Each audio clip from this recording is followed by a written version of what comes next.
Selamat siang dokter, sudah terdengar dokter. Sudah terdengar ya, oke. Bisa on cam dulu semuanya.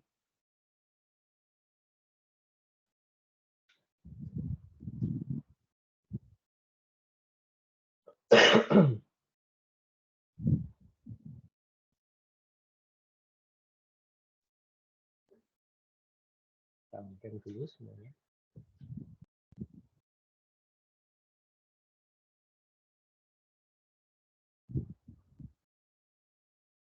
Halo.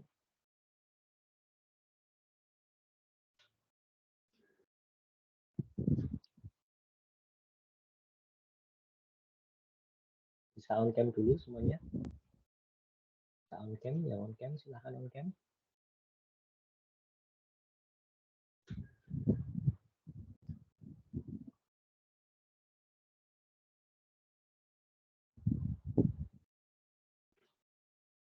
Suara saya masuk ya ini ya?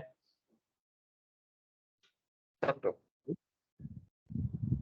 Oke, oke baik. Sebelum memulai kuliah pada siang hari ini, marilah kita berdoa menurut agama dan kepercayaan kita masing-masing. Berdoa saya persilahkan.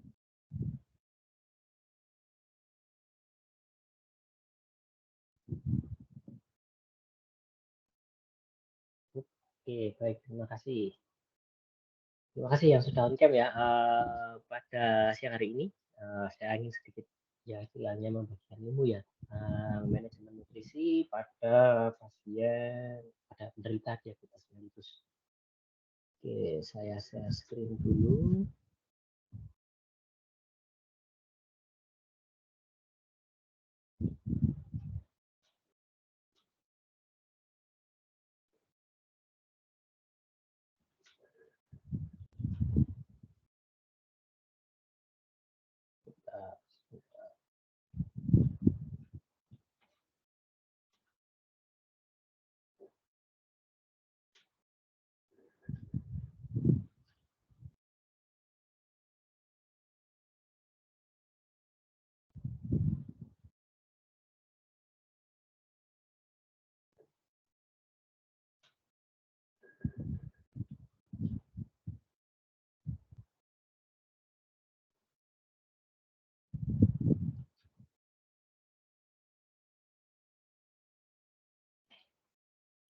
Sudah terlihat ya.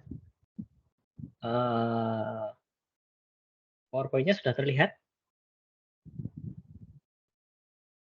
Sudah dokter. Oke. Jadi ini terkait dengan manajemen nutrisi pada diabetes mellitus. Karena kita tahu diabetes mellitus itu ya istilahnya merupakan suatu penyakit metabolisme ya. Dan ini juga sering ditemui di istilahnya di masyarakat terkait dengan penyakit diabetes mellitus. Sebenarnya penyakit diabetes mellitus mungkin kemarin kalian di kuliah terkait dengan apa namanya fisiologinya, kemudian gejala-gejalanya, kemudian terapi secara farmakologinya.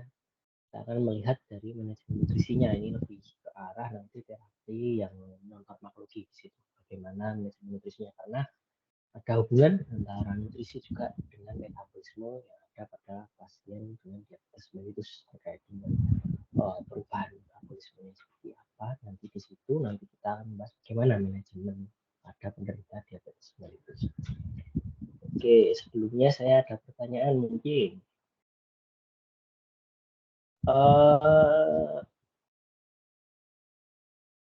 Siapa ini?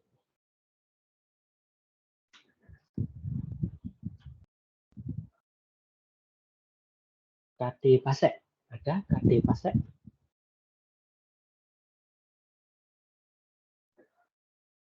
KD Pasek, halo? Permisi dokter. Ya, ya KD. Saya ada pertanyaan, diabetes mellitus itu apa?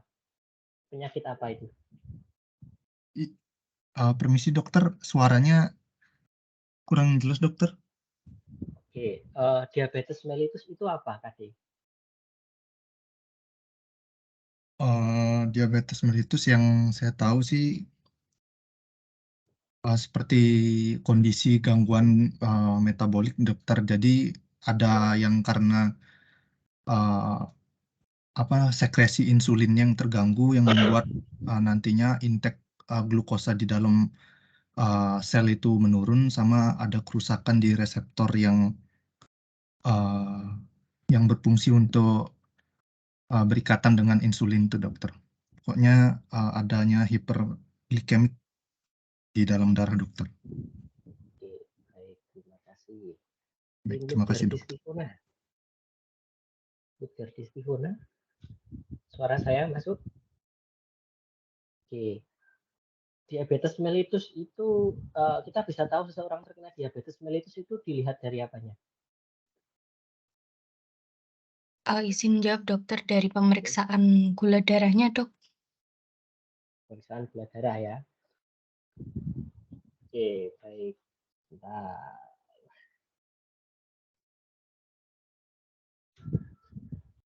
Ya, jadi benar ya, diabetes mellitus tadi. Diabetes mellitus itu adalah suatu penyakit metabolik yang karakteristik dengan adanya hiperglikemia atau peningkatan pada glukosa darah. Ini biasanya diakibatkan oleh 3 ya. Yang pertama, baik dari sekresi insulinnya atau pengeluaran insulinnya kurang, kerja insulinnya.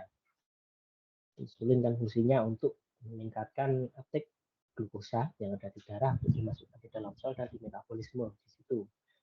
Atau keduanya, jadi bisa gangguan pada produksinya atau gangguan pada organ sekitarnya.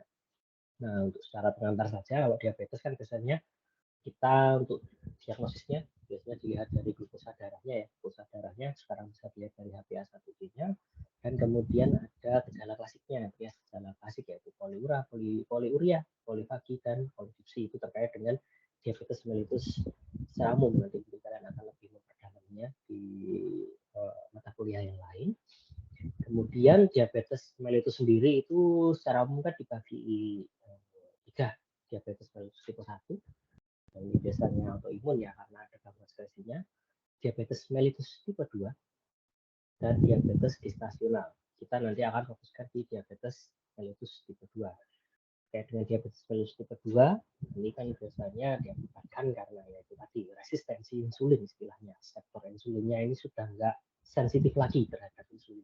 Jadi si glukosanya sulit diambil dalam sel. Nanti lama-kelamaan pun kalau diabetes tipe 2 ini tidak ditangani juga dapat terjadi kerusakan pankreas seperti itu. Jadi diabetes mellitus tipe 2 ini kan memiliki istilahnya hubungan yang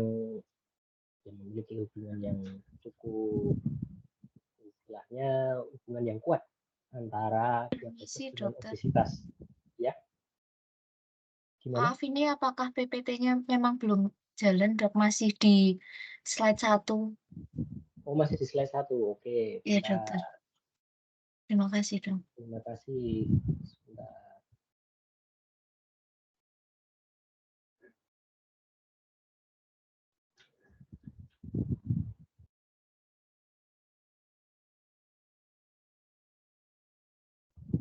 Sudah berpindah belum ini?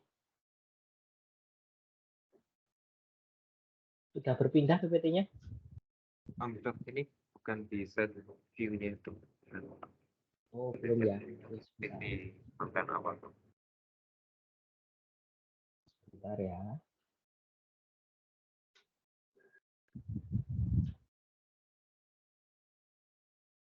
Sudah berubah belum PPT-nya? Sudah dokter. Tadi sudah di slide yang secara klinis dok. Oke. Baik, sebentar. Sepertinya agak error.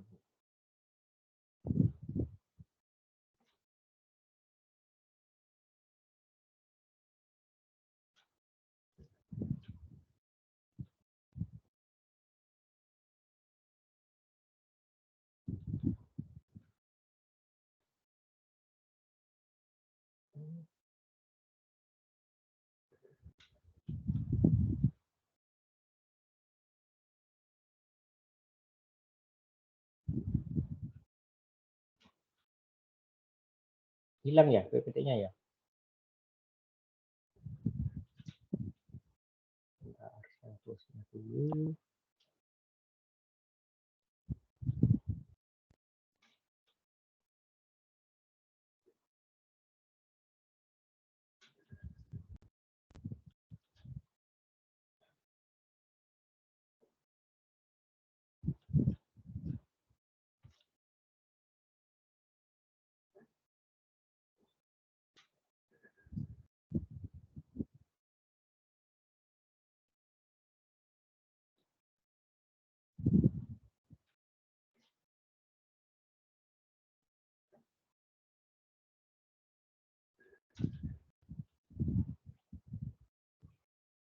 Sudah berpindah belum ini?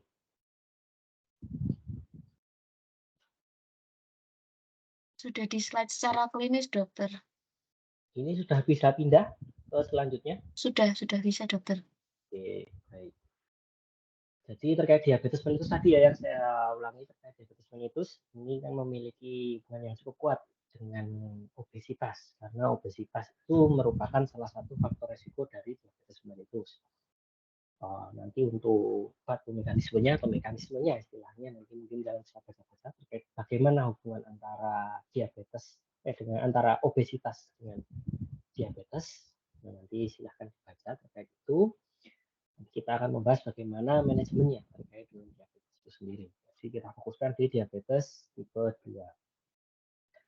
Kemudian untuk diabetes tipe 2 sendiri, atau diabetes mellitus tipe 2, tipe 2, di sini tujuan dari pengobatannya itu ada 3. Yang utama, tujuan dari pengobatannya yang pertama adalah memperbaiki gangguan patogenosis, ya jelas dengan menurunkan HbA1c. Biasanya kita mengontrol progresivitas dari terapi atau perkembangan dari penyakitnya. Kita lihat misalnya standarnya juga menggunakan HbA1c untuk saat ini. Biasanya dicek setahun 2 kali, 2-3 kali sekitar itu. Kemudian yang kedua tujuannya untuk tempat pengobatan dan pemilihan jenis terapi. Kemudian yang ketiga adalah mencegah progresivitas penyakit diabetes mellitus itu sendiri. Karena diabetes mellitus itu memiliki berbagai macam komplikasi, baik yang makrovaskular maupun yang mikrovaskular. Nah, untuk menurunkan HbA1c, tepat pemilihan obat dan jenis terapi itu biasanya kan itu merupakan wewenang dari seorang dokter ya, baik spesialis maupun dengan dokter umum. Itu kan terkait dengan terapinya, farmakologinya seperti apa. Tapi kita juga perlu melihat dari sisi non farmakologinya. Non farmakologinya bisa melalui yang pertama adalah perubahan gaya hidup, kemudian diet, ada makanannya seperti apa, kemudian aktivitas fisik itu juga penting pada penyakit diabetes mellitus. Jadi selain farmakoterapi juga ada non farmakoterapinya yang harus tetap dilakukan.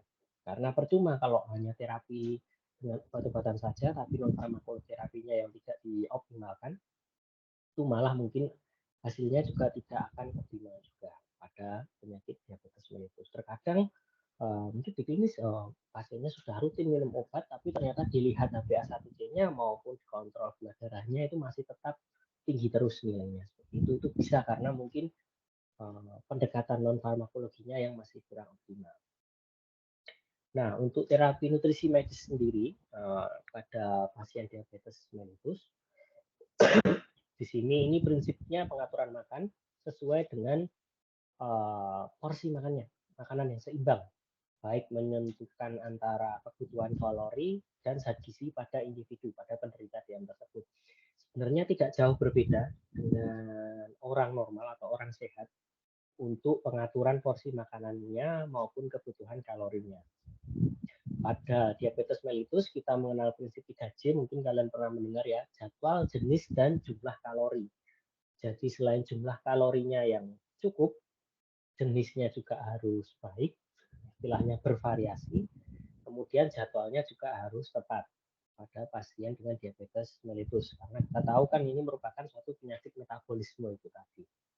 Kemudian pada terapi nutrisi pada diabetes mellitus yang perlu diperhatikan juga itu adalah pengaturan berat badan juga. Selain tadi kita mengontrol misalnya gula darahnya seperti apa, HbA1-nya seperti apa, kita juga harus menilai ini. Berat badannya juga harus diperhatikan ketika pada pasien diabetes mellitus. Nah, ini mungkin kalian bisa mengukur sendiri berat badan kalian ini sudah ideal atau belum. Ini menggunakan rumus Broca ya di sini. Ini cara pengukurannya, tinggi badan kurangi 100 dikali tinggi badan kurangi 100 kali 10%. Nah, tinggi badan kurangi 100 dikurangi hasil yang 10% itu tadi, nanti akan ketemu berat badan ideal. Ini biasanya rumus berlaku untuk yang tingginya di atas 190 cm. Nanti kalau yang bawah 160 cm biasanya cuma tinggi badan dikurangi 100 ini. Ini untuk rumus menentukan berat badan ideal.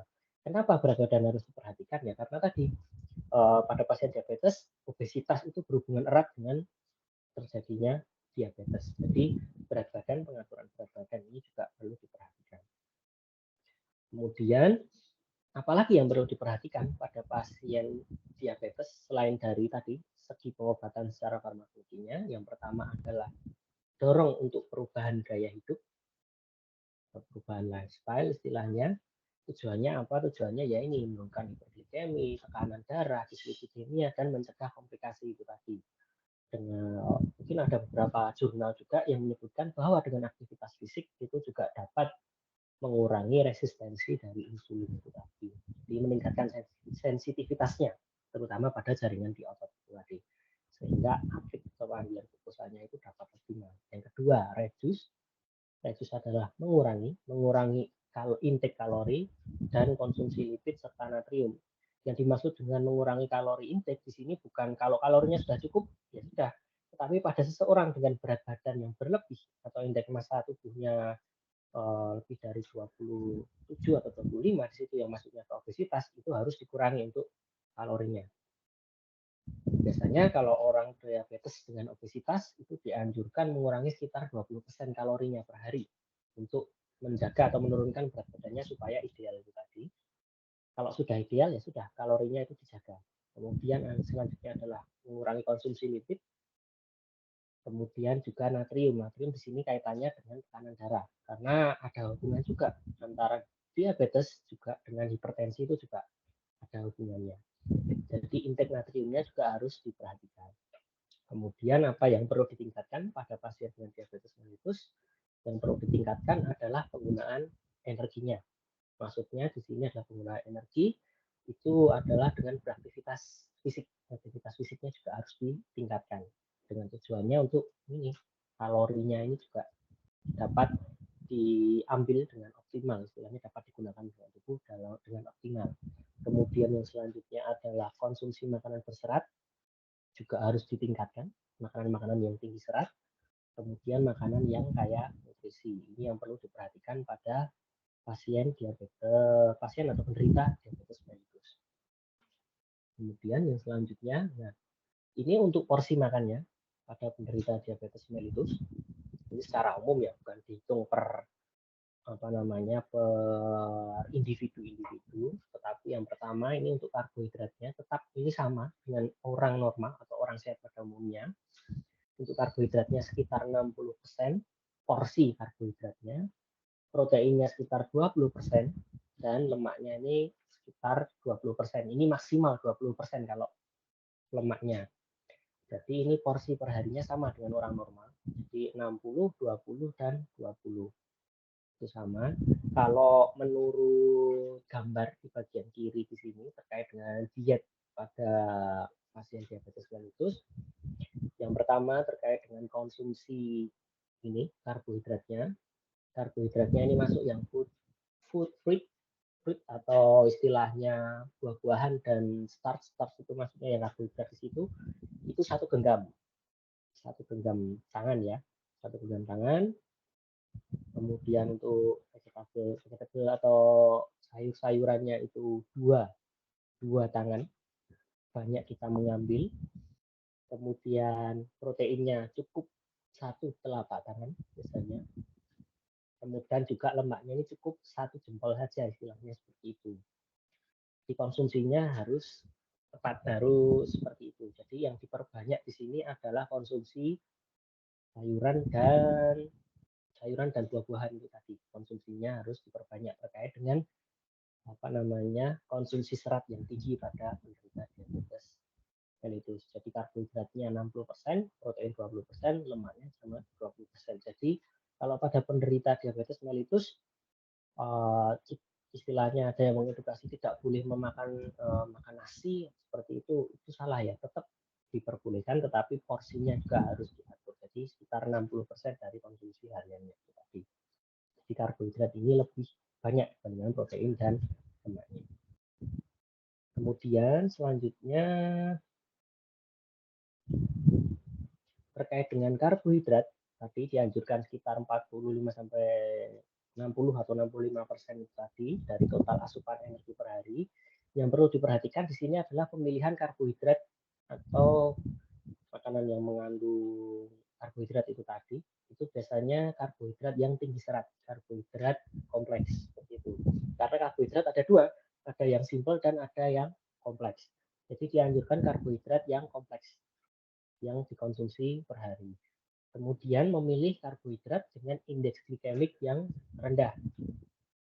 Dan selanjutnya adalah mengurangi konsumsi gula. Di sini yang dimaksud gula itu biasanya kita tahu kalau gula yang kita konsumsi sehari-hari, gula pasir itu sebenarnya adalah sukrosa ya itu tadi.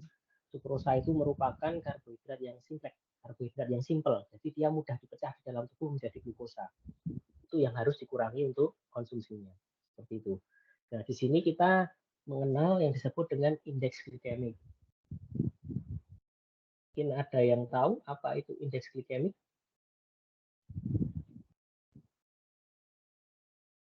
Mungkin saya Irfan Sirait. Halo Irfan. Ya, halo dokter. Halo Irfan. Suara saya terdengar? Ya, terdengar. Apa itu indeks glikemik Irfan? Indeks glikemi itu sepertinya suatu pengukuran seperti itu. Contohnya makanan itu berapa kadar gula untuk meningkatkan kadar gulanya dalam tubuh gitu, dok. Oke, baik, terima kasih Irfan. Oke, selanjutnya mungkin Kevin John. Kevin, indeks glikemik apa Kevin?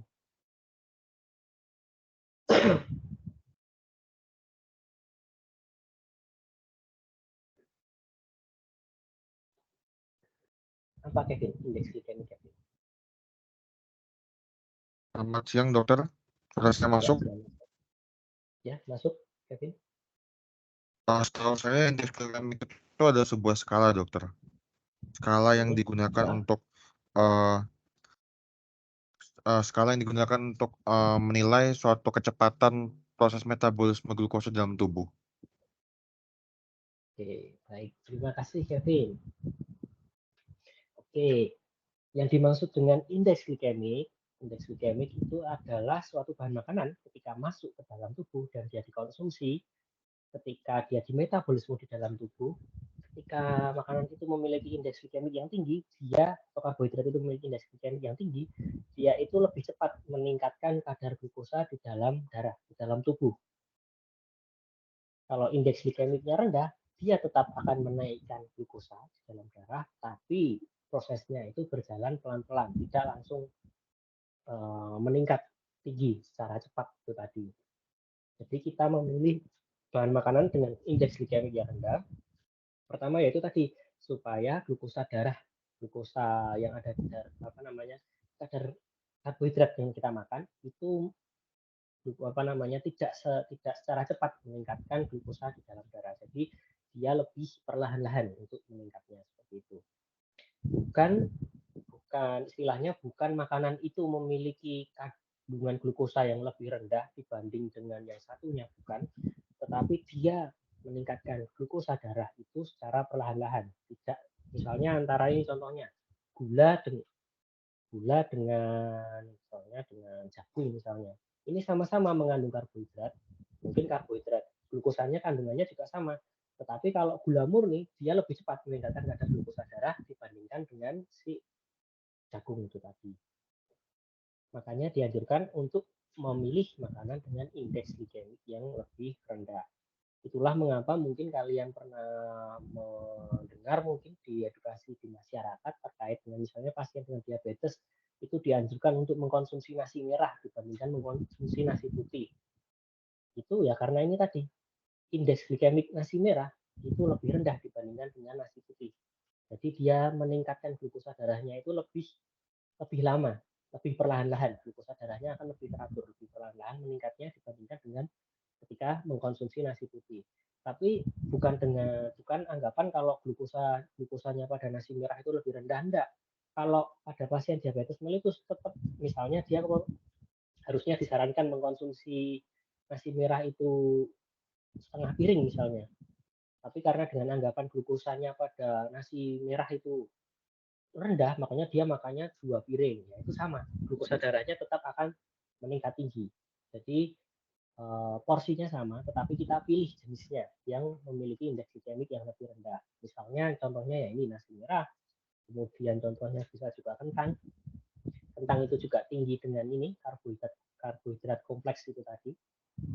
Hubungannya apa karbohidrat kompleks dengan indeks glikemik? Jadi ketika bahan makanan yang memiliki karbohidrat yang kompleks, dia akan cenderung lebih istilahnya lebih lama untuk di metabolisme atau dicerna di dalam tubuh dibandingkan dengan yang memiliki karbohidrat simpel. Jadi kalau yang karbohidratnya simpel lebih mudah dipecah, glukosanya akan lebih meroket istilahnya seperti itu, akan lebih cepat naik dibandingkan dengan yang kompleks. Ini adalah contoh bahan makanannya. Yang bagian kiri misalnya nasi merah, jagung, kemudian ubi, ini merupakan bahan makanan yang memiliki indeks glikemik yang rendah dibandingkan dengan yang kanan. Ini secara contohnya.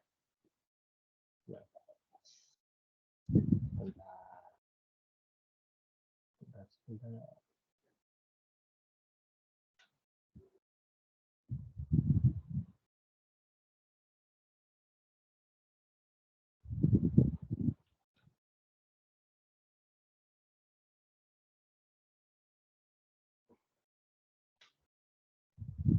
Nah, ini contoh dari berbagai macam bahan makanan yang memiliki istilahnya indeks glikemik. Indeks glikemik yang dari yang rendah, sedang maupun yang tinggi. Jadi biasanya yang dianjurkan adalah makanan-makanan karbohidrat ya, terutama konsumsi makanan-makanan yang memiliki indeks glikemik yang rendah dibandingkan dengan yang sedang. Ini boleh mengkonsumsi, tetapi porsinya juga harus diperhatikan itu tadi. Yang lebih diutamakan yang memiliki indeks glikemik yang lebih rendah. Contohnya di sini adalah kentang misalnya, kemudian sereal atau gandum istilahnya, gandum yang utuh seperti itu, atau oat. Kalau yang high ini misalnya adalah roti yang menggunakan gandum roti yang warnanya putih itu tadi. Kemudian nasi putih itu juga memiliki indeks glikemik yang tinggi. Nah, ini bisa kita sarankan untuk pemilihan bahan makanannya itu tadi untuk pasien dengan penderita dengan diabetes mellitus.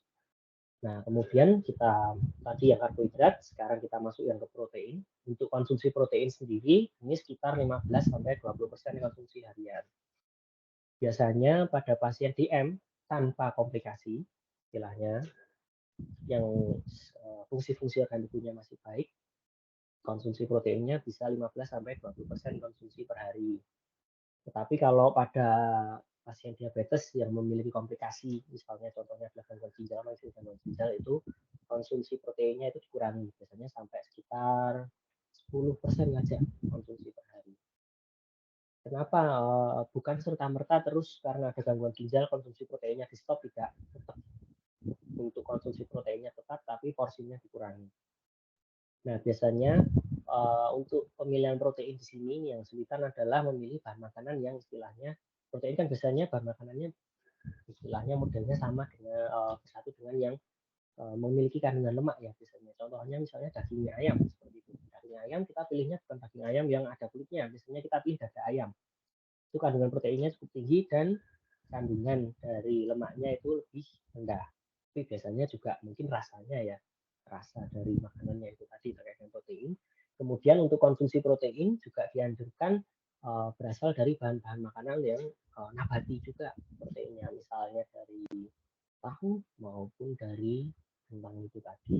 Itu seperti itu untuk konsumsi dari protein. Kalau untuk protein sama secara umum pada orang normal tadi, sekitar 15-20% konsumsi harian. Kalau sehari ya misalnya 1 potong atau 2 potong tempe seperti itu, atau 2 potong tahu, itu bisa untuk konsumsi proteinnya. Kemudian yang selanjutnya adalah lemak. Nah, kalau untuk lemak ini maksimal 20% ya dari konsumsi harian. Dan juga yang perlu diingat untuk mengkonsumsi lemak di sini bukan serta-merta kita menstop konsumsi lemaknya, tapi kita harus menghindari, pasien penderita diabetes itu harus menghindari konsumsi lemak yang sifatnya jenuh, lemak jenuh ya.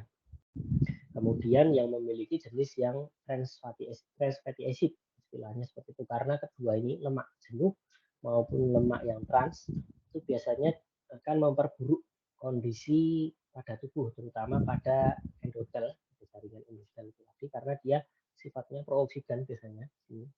Nah, itu akan menimbulkan berbagai macam proses, entah itu proses inflamasi juga di dalam tubuh yang tentunya akan meningkatkan resiko komplikasi pada pasien dengan diabetes mellitus. Untuk konsumsi lemak boleh diperkenankan konsumsi lemak, tapi hanya 20% saja. Tadi secara hitungan kasarnya ya itu cuma 1 jempol saja, 1 jempol tangan itu tadi. Nah, untuk konsumsi makannya biasanya konsumsi asam lemak yang tak jenuh ini yang dianjurkan. Biasanya ini berasal dari bahan makanan nabati yang mengandung lemak, misalnya contohnya alpukat maupun olive oil maupun dari kacang-kacangan. Itu juga memiliki kandungan asam lemak tak jenuh yang cukup tinggi, dan ini bagus karena dia bersifat antioksidan istilahnya di dalam tubuh. Dia dapat istilahnya menangkal radikal-radikal atau mengurangi potensi terjadinya inflamasi pada jaringan tubuh tadi terkait dengan konsumsi lemak. Prinsipnya hanya 20% dari konsumsi harian. Nah, setelah kita mengenal tadi karbohidrat, protein, dan lemak, karbohidrat porsinya 60%, ingat pada orang normal pun yang lebih banyak dikonsumsi harusnya adalah karbohidrat. 2 protein ini cuma 20%, dan lemak ini maksimal 20% juga. Kemudian yang selanjutnya adalah yang perlu ditingkatkan juga pada penderita diabetes adalah meningkatkan jumlah konsumsi serat. Nah, serat ini juga merupakan sebuah karbohidrat kompleks. Ya, karbohidrat kompleks itu adalah serat.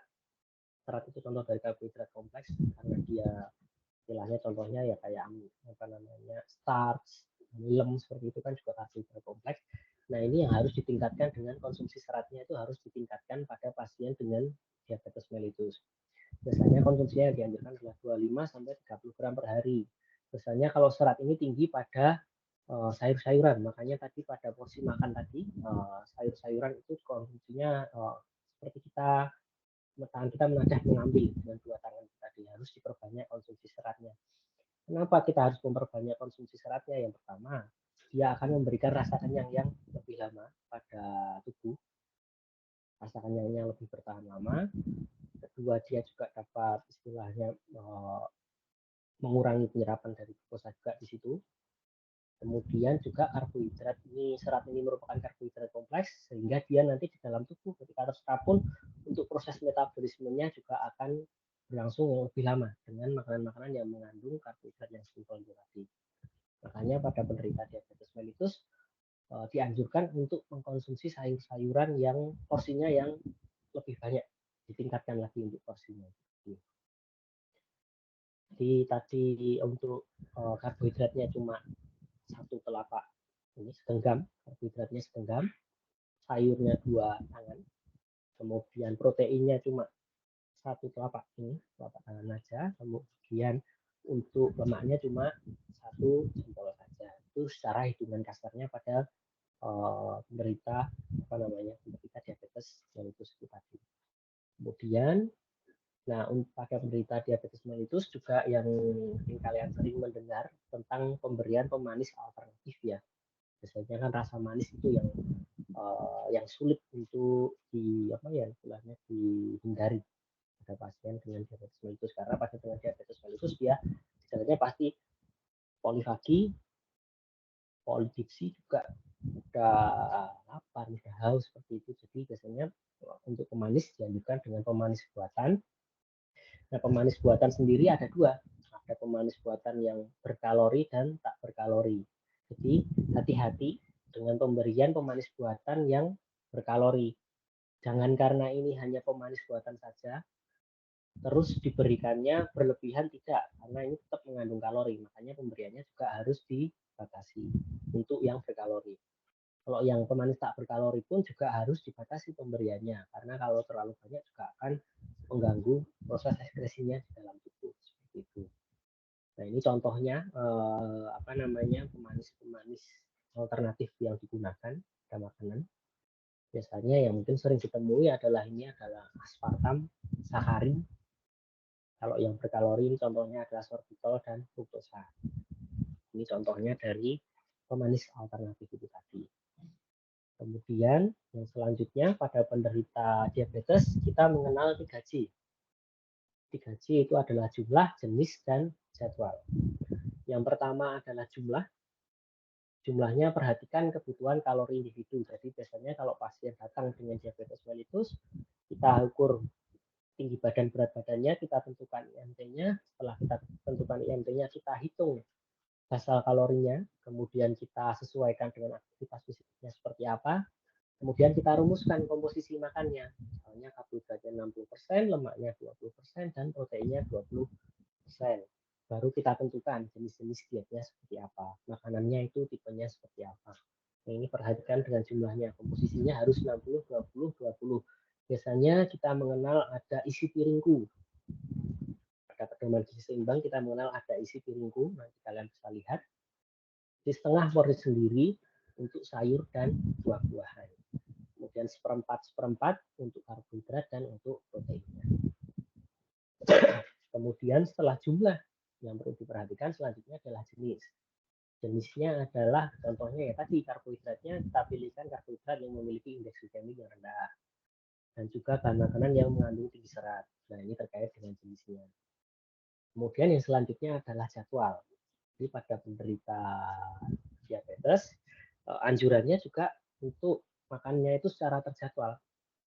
Jadi makan pagi, makan siang, dan makan malamnya, dan porsinya ini berbeda-beda. Biasanya yang paling banyak adalah makan siangnya. Kemudian setelah jadwal, kita juga biasanya berikan selingan antara makan pagi dengan makan siang maupun makan siang dengan makan malam. Bagaimana cara mengetahui misalnya porsinya berapa? Ya itu tadi setelah kita menghitung jumlah kalorinya berapa, kemudian kita bagi itu kalorinya menjadi pagi berapa, siang berapa, dan malam berapa. Kemudian setelah itu diperhatikan komposisinya berapa, kita pilihkan jenis makanannya seperti itu. Yang kemudian jadwal makan ini juga sangat penting pada pasien dengan atau pada penderita dengan diabetes mellitus, karena itu tadi pada penderita diabetes mellitus cenderung mudah lapar, mudah haus seperti itu. Makanya jadwal untuk porsi makan, jadwal untuk makannya ini juga harus diperhatikan. Jadi tidak sembarang makannya. Dan biasanya harus tepat waktu, misalnya jam 9 pagi ya jam 9 pagi makan, kemudian selang 6 atau 8 jam misalnya, atau 6 jam jam 12 siang, kemudian jam 6 malam terakhir makan. Itu harus teratur sesuai dengan jadwalnya. Kemudian kita lanjut untuk target strategi pada diabetes mellitus tipe 2. Ini ada target strateginya, bisa kalian lihat pada prediabetes, diabetes tipe 2, kemudian yang mendapatkan insulin maupun yang tidak, atau yang mendapatkan terapi obat. Yang utama bisa kita lihat di sini poin pentingnya adalah ini, menurunkan berat badan dan menjaga berat badan yang ideal itu tadi.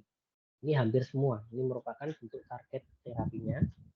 Kemudian ada portion control, di sini adalah maksudnya kontrol dari porsinya, porsi makannya harus dipertahankan. Kemudian di sini adalah low GI. WHO ini maksudnya pemilihan bahan makanan karbohidrat yang rendah glukos, indeks glukosanya. Nah, ini semua hampir menganjurkan pada tahap diabetes mellitus harus dianjurkan ini. Konsumsi karbohidratnya yang memiliki indeks glikemik yang rendah dan juga ini fiber, seratnya yang tinggi seperti itu.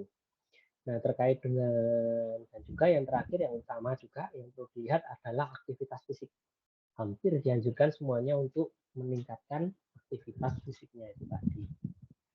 Untuk dietary pattern atau pola dietnya itu ada berbagai macam pola diet, jenis dietnya. Mungkin kalau kalian tahu jenis diet itu ya misalnya diet rendah lemak, DAS diet ini pada hipertensi biasanya, atau vegetarian, atau diet Nordik istilahnya.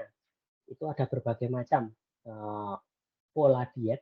Tapi biasanya untuk terkait dengan pemilihan pola diet ini tadi, itu akan kita akan lebih baik mengkonsultasikan kepada seorang ahli gizi. Jadi yang utama adalah ini, menurunkan berat badan atau menjaga berat badan ideal, pemilihan porsi makanannya, kemudian konsumsi serat yang cukup, dan juga aktivitas fisik yang optimal. Nah, ini untuk aktivitas fisiknya pada penderita diabetes. Itu aktivitas fisiknya itu seperti apa sih? Aktivitas fisiknya ini dilakukan 3-5 hari dalam seminggu. Dengan totalnya adalah 150 menit per minggu istilahnya. Kalau 5 hari ya setiap hari itu minimal setengah jam melakukan aktivitas fisik. Seperti itu. Kalau 3 kali ya 50 menit. 50 menit setiap aktivitas fisik 3 kali dalam seminggu. Tapi pokoknya totalnya sekitar 150 menit per minggu. Ini untuk aktivitas fisiknya. Kemudian jeda antar latihannya ini tidak boleh lebih dari 2 hari. Biasanya misalnya hari Senin, Rabu, dan Jumat. Atau hari Selasa, Rabu, dan Sabtu misalnya seperti itu. Tidak boleh lebih dari 2 hari jeda latihan fisiknya. Karena jeda latihan fisik yang terlalu lama biasanya seorang akan cenderung malas lagi untuk beraktivitas fisik. Kemudian yang dianjurkan adalah aktivitas fisik dengan intensitas sedang. Aktivitas fisik dengan intensitas sedang itu misalnya ya bersepeda, jalan cepat, atau lari tapi dengan jarak yang nama istilahnya bukan sprint tapi mungkin dengan jarak tertentu seperti itu dengan kecepatan misalnya 20 km per jam misalnya seperti itu. Bagaimana kita menilai seseorang itu memiliki aktivitas fisik yang ringan, sedang maupun berat? Aktivitas fisik sedang itu kita nilai biasanya kita melihatnya dari denyut nadi. Jadi kita hitung dulu denyut nadi maksimal kita. Kemudian 20% dari denyut nadi maksimal kita itu merupakan denyut nadi di mana intensitas sedang aktivitas fisik itu yang kita lakukan. Gitu. Misalnya umur kalian sekitar misalnya saya 30 tahun. Jadi 100 tambah 30 itu merupakan denyut nadi maksimal saya. Kemudian kalau saya melakukan aktivitas fisik dengan intensitas sedang yaitu 130, 20% dari 130. Misalnya ya mungkin 100 atau 90. Nah, itu merupakan aktivitas fisik dengan intensitas sedang yang meningkatkan denyut nadi tapi tidak sampai denyut nadi maksimalnya. Maksimalnya tadi misalnya 130 tidak sampai maksimalnya. 20% dari maksimalnya itu merupakan aktivitas fisik tingkat sedang tadi. Nah, ini contohnya aktivitas fisik sedang moderate ya, contohnya ya tenis atau bersepeda atau berlari. Yang dimaksud di sini aktivitas fisik bukan hanya aktivitas fisik istilahnya menyapu atau mencuci atau istilahnya memasak, bukan seperti itu, tapi aktivitas fisik yang dimaksud adalah yang teratur, ritmenya teratur. Dan waktunya juga sesuai. Tadi misalnya ya 30 menit sampai 50 menit per hari seperti itu. Di aktivitas fisik yang dimaksudkan adalah aktivitas fisik seperti itu. Jadi cenderung lebih ke arah olahraga seperti itu. Kemudian di sini contoh aktivitas fisiknya kalori yang dibakar pada aktivitas fisik misalnya bersepeda, jogging, atau lari atau berenang seperti itu. Nah, untuk aktivitas fisik ada penderita diabetes ini biasanya untuk memulai aktivitas fisik ini misalnya langsung tiba-tiba disuruh jalan kaki setiap pagi 30 menit itu akan sulit sekali. Jadi biasanya untuk porsi aktivitas fisik kita mulai dari yang ringan dulu, misalnya jalan kaki misalnya tiap hari selama 10 menit seperti itu. Nanti ketika sudah tubuh mulai terbiasa kita tingkatkan jadi 20 menit kemudian menjadi 30 menit seperti itu. Jadi mungkin untuk kalian ya misalnya daripada naik lift misalnya kita mencoba untuk naik menggunakan tangga misalnya seperti itu, atau jalan misalnya parkirnya di depan Logos kita coba pindah parkir motornya di AKP kemudian jalan. Itu contoh untuk meningkatkan aktivitas fisik sehari-hari. Nah, kemudian yang perlu diperhatikan dalam terapi diabetes mellitus atau manajemen diabetes mellitus, penderita diabetes mellitus pasti akan berhubungan dengan dokter spesialis, dokter umum, ahli gizi maupun apoteker, dan juga keluarga di sini yang akan berperan penting. Jadi ketika kalian mungkin besok menjadi dokter, kemudian ditanya jenis makanannya seperti apa, jenis makanannya seperti apa, ketika kalian istilahnya kurang memahami terkait dengan pemilihan dietnya, kalian lebih baik merujuk ke ahli gizi, itu juga diperbolehkan.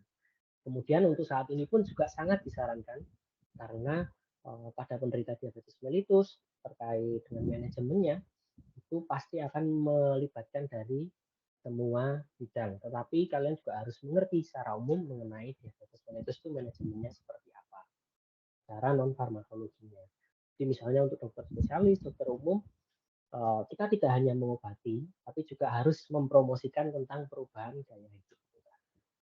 Dan juga kalau kita tidak yakin tadi contohnya dengan pemilihan pola dietnya, jenis makanannya seperti apa, mungkin kalian akan kesulitan di situ, kita bisa konsultasikan ke ahli gizi. Dan jangan dilupakan untuk konsultasi ke ahli gizi. Kemudian dalam terapi diet, itu juga yang perlu ditingkatkan adalah ini, kita juga perlu mengedukasi keluarga dari penderita itu tadi. Begitu untuk kuliah kita pada siang hari ini. Untuk sumber belajarnya ini, apakah ada pertanyaan? Apakah ada pertanyaan? Silakan. Apakah ada pertanyaan?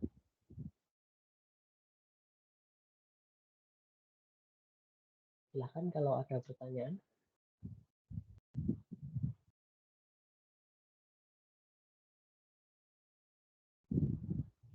Ada tidak pertanyaan? Silakan.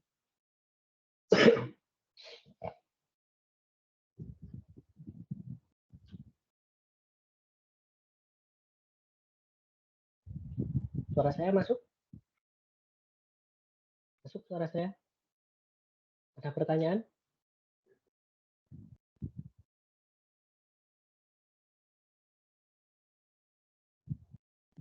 Tidak ada pertanyaan? Oke, jadi yang penting pada manajemen nutrisi pada penyakit diabetes ya, yang utama tadi jumlah makanannya, yaitu 3J ya, jumlah, jenis, dan jadwal. Jumlahnya yaitu tadi 60-20-20 komposisinya, karbohidrat 60, protein 20, lemak 20.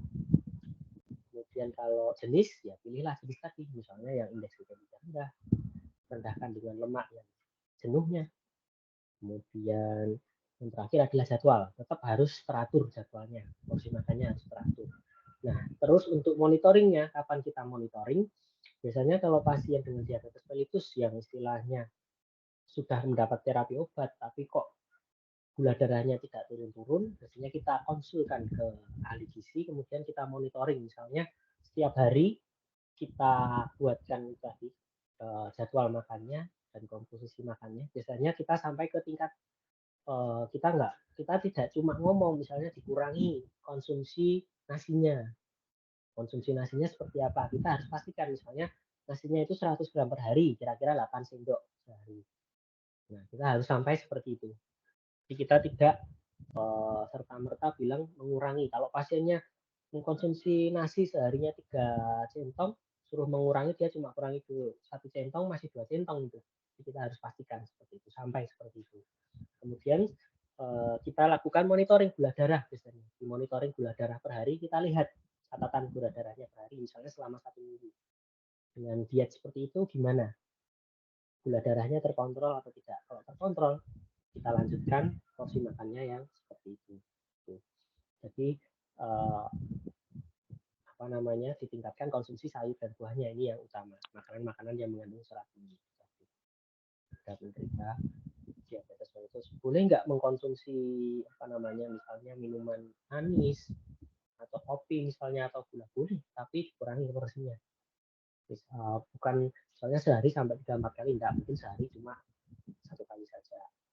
Jadi tidak ada pantangan khusus pada penderita diabetes, cuma kita lakukan porsinya itu tadi yang kita atur porsinya. Seperti itu. Oke. Kalau tidak ada pertanyaan, nanti mungkin kalian bisa baca juga di pedoman gizi seimbang terkait dengan konsumsi gula, garam, dan minyak. Itu kalau tidak ada pertanyaan, untuk PPT-nya nanti akan saya upload di MS Team. Kita tutup saja pertemuan kita pada sore hari ini. Sebelumnya marilah kita berdoa menurut agama dan kepercayaan kita masing-masing. Berdoa, saya persilahkan.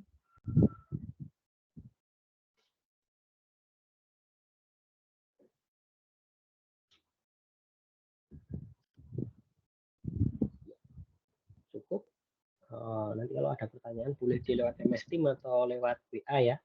Silahkan. Semoga dapat diterima. Terima kasih dan selamat sore. Selamat siang, masih siang ya. Selamat siang. Terima kasih dokter. Terima kasih, Dok. Terima kasih, Terima kasih. dokter. Terima kasih, Dok. Terima kasih dok.